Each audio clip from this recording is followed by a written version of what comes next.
Hey everybody, how's it going? This is Eden of Light Cycle Astrology, back again with another Mantic Monday episode. Today we'll be talking about the full moon in Scorpio that is coming through this week, a very powerful full moon.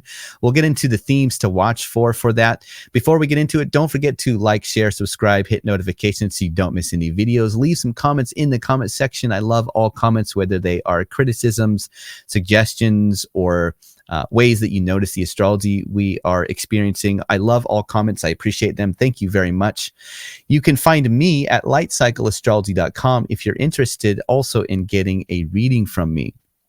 Okay, well, before we get into the themes, I promise I'll be quicker in talking about them today. We'll, as per usual, pull up the real-time clock just to get a look at the chart and see where the moon is. This full moon is coming through very early in the sign of Scorpio. I have the location of the chart set to London time, and in London, this is happening 10 minutes before midnight on Tuesday. So this aspect is perfecting late Tuesday, early Wednesday.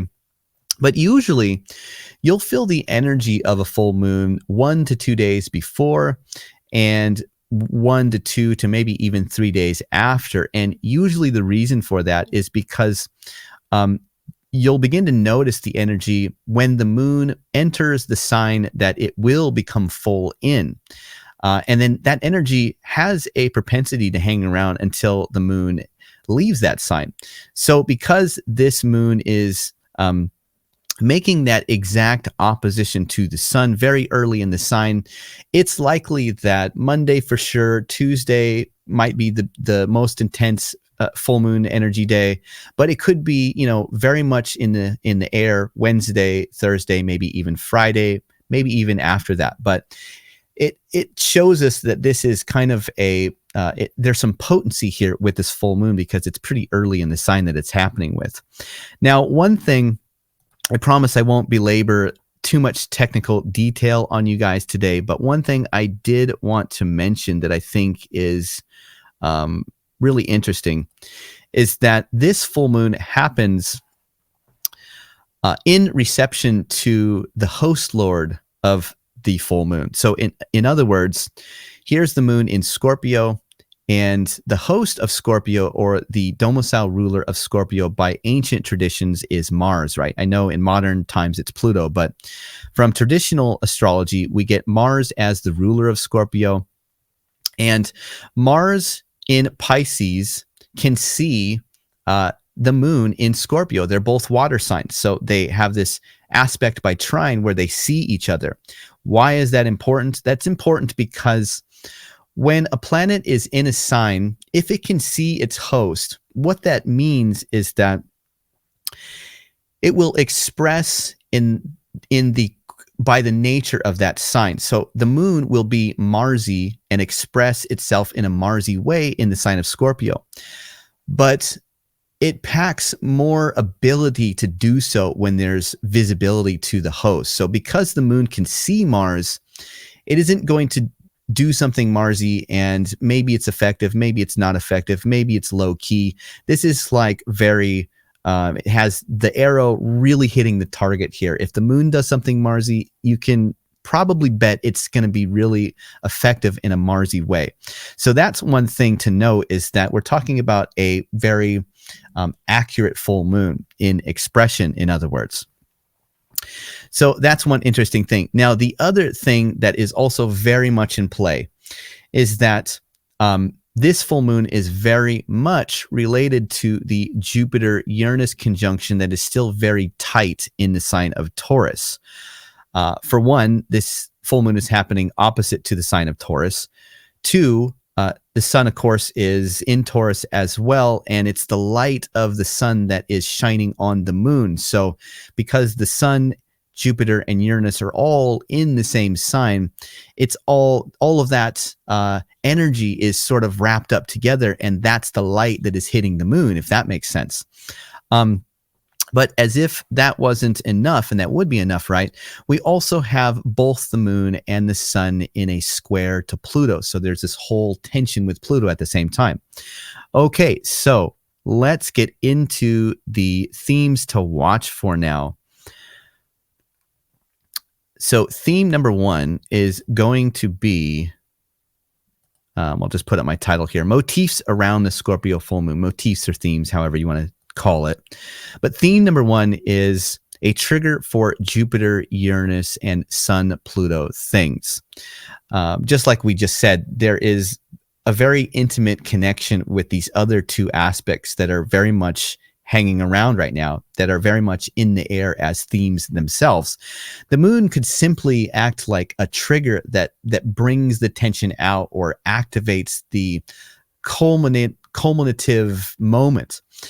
If you think about a full moon, for me, I always get that imagery of when you see a woman that is a couple of weeks away from giving birth, right? They're at the end of pregnancy and the belly is just so visible, just like the moon in the sky, where there's just so much light on the moon. That moon represents a moment of culmination where there's something ripe, there's something really about to happen, or something that has reached finality or conclusion or birth or whatever. The energy is very much right there at your fingertips, and something's about to happen, right? So you have this very tight Jupiter-Uranus conjunction opposite to the full moon. You could very much see how the full moon could be kind of like the catalyst that really triggers the manifestation of the Jupiter-Uranus aspect itself. What could that be? Well, Jupiter-Uranus at its most basic meaning could be representing breakthroughs or opportunities that sort of come along out of nowhere. So, it's like the unexpected opportunity, or the way that you break through an obstacle, or sort of take a quantum leap forward in some area. The moon could represent that moment where that breakthrough actually comes about, right? So that's very interesting as well. Now, because this Jupiter-Uranus conjunction is happening in Venus's sign, that breakthrough might have something to do with goals or with desires or with love, all Venus kinds of things. And because the sun is also squaring Pluto, you also get other themes that are at play here. And we'll talk about that here in a second. But that is the basic meaning around theme number 1, is that if you've been noticing the Jupiter-Uranus energy, if you've been noticing the tension of the sun square Pluto, the moon could simply represent a time where there is a bold, heroic, warrior-esque kind of really sharp arrow that hits the target and releases or catalyzes the event that has been building up with these other energies. Okay, now theme number 2 is running in alert mode. Just forgetting the other aspects that are happening right now. Whenever the moon is in the sign of Scorpio, it is very connected to instinct, or the instinctual body. It's very deep. It's very enigmatic. It's very connected to emotions, those deeper realms. And that can be like alert mode, right? You can be very sensitive, or very on edge, or very alert to something. And that can play out one of two ways. Either you can be very, very closely integrated with psychological things. The moon in Scorpio can be very keen, or very easily noticing psychological things that are in people around you or in yourself. It has the propensity to really probe the depths. But taken too far, that alert mode can almost be inundated or lost in something like a paranoia. So you can be so deep, you can be so into your emotions that you don't see the forest for the trees. You become paranoid of people's motives or something like that. So you get that kind of running in alert mode. And that's interesting because if you think about the Jupiter-Uranus conjunction and the energy of like potential breakthroughs or quantum leaps forward or freedom or any number of motifs surrounding that aspect. Why would you need to be in alert mode? Maybe the Pluto square to both the full moon and the sun has to do with running up against people or situations or circumstances that don't see eye to eye with what it is that you're trying to break through on, you know? And so there could be like this, I'm not sure if this person is really with me. I'm not sure this person's motivations. You know, there can be all of that kind of suspicion with the Scorpio full moon as well here. So that's theme number 2, is sort of running in alert mode. Number 3, evolution and viability. This really keys in with the sun square Pluto aspect. And by virtue of the sun and the moon in opposition during the time of a full moon, you also get the moon in square to Pluto as well. So there's this whole like T square to Pluto. And that's significant, I think, because one motif that Pluto can bring in when in aspect to culminative moments or powerful moments is, of course, the theme of evolution. And evolution is very deep because it often surrounds circumstances that are us not wanting to let go of something or not wanting to move past something or not wanting to accept something. And Pluto has a way of coming in and just absolutely overpowering the thing that you don't want to be. So evolution isn't ever usually by choice. It's kind of a thing that happens because you run into a dead end, or there's a loss, or there's something that's not viable anymore. Something isn't viable. It's not going to work. It's a dead end.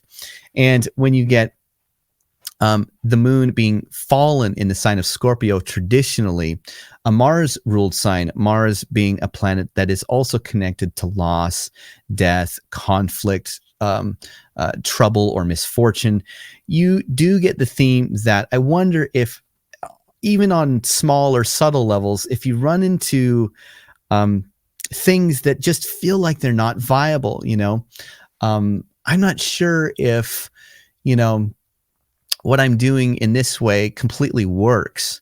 And there's the Jupiter-Uranus saying, hey, you've hit a dead end. You need a breakthrough. You need to evolve with Pluto's help. You need to take that leap forward, and then boom, you jump over a hurdle, you overcome an obstacle, you break through in some way. So I think that could also be a big part of this, is sort of the questions around things that are viable, not viable, and then Pluto sort of almost forcing you, whether you want to or not, to let go of something, to move past something, to release something. You know, it has that real purgative letting go kind of quality to it, but it's usually without our consent. It just happens. You know, you evolve or die. That's, you know, and we're always stuck like, well, but I don't want to change. I don't want to evolve. This is the way it is right now, and I want to keep it that way. And Pluto says, yeah, but it's not viable. So to keep it viable, I'm going to, you know, this has to happen. There's no, you know, there's no stopping it. Or if they're, you know, either evolve or die. You meet the end, or you evolve in some ways. So now what's nice, though, is that the Jupiter-Uranus conjunction seems to indicate, well, if you do reach a dead end, there could be this really unexpected way that you could find a way you never thought of, or break through, or something like that. So that's theme number 3. Theme number 4 is possessed by strong drives or will. This is like, you know, the full moon, just any full moon, can have a way of possessing you. You know, you just become really almost like there's a spirit that just takes over you, and it has this real wily kind of energy, right? But that wily energy in Scorpio, it's like, I'm going to fight for something. I'm standing for a cause. I'm going to defend something. I'm going to protect something. I have strong sexual passion or power. And I don't mean sexual passion or power just for sex. I mean that root sexual creative energy is it overtakes you, and it's, you know what I mean? It can just possess you all of a sudden. Now it doesn't last forever. It's just for a couple of days, but for a couple of days you can be like Mach 10. This is what I want. I've got my shield. I got my sword. Don't get in my way, kind of a thing, you know? So it can have that real strong will or drive towards something that just will not be conquered or swayed, you know, possessed by the lunacy of that full moon energy that sometimes make you go crazy. So that's theme number 4, or motif number 4. And the last one is sort of the positive attributes of this full moon.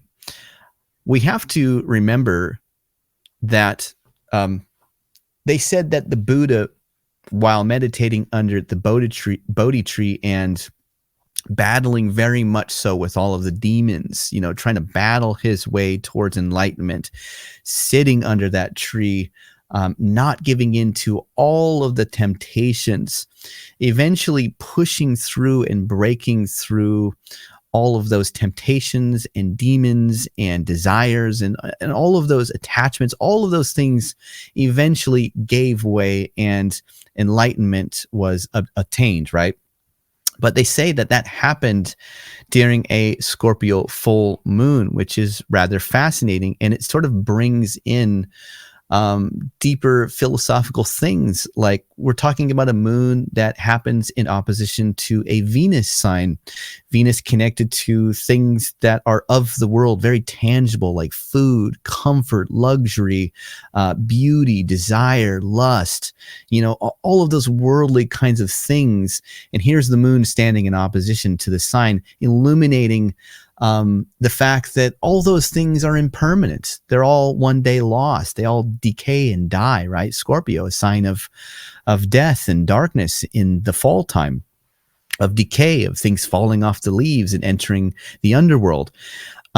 There's that contrast here. And so when you sit in the middle of that, you get the enlightenment. So in its best qualities, Jupiter, you know, the Jupiter-Uranian conjunction, Jupiter in its best form can represent things like tempered wisdom. Uranian qualities at their best can represent a kind of brilliance or genius. The moon in Scorpio has extraordinary powers of perception in both psychology and in natural law, or like cosmic law. And Pluto can, again, very much keep things viable by way of transfiguring them, even when we refuse to let go. So those are all potential positives of this Scorpio full moon at their best, I think. Okay, well, that is what I have for today. Thanks so much, everybody, for watching. I'll be back again with another Mantic Monday video next Monday. And until then, let me know in the comments what you thought about this video and anything that you noticed about the full moon. I would love to hear your guys' reflections. Take care, everybody, and I'll see you soon. Bye for now.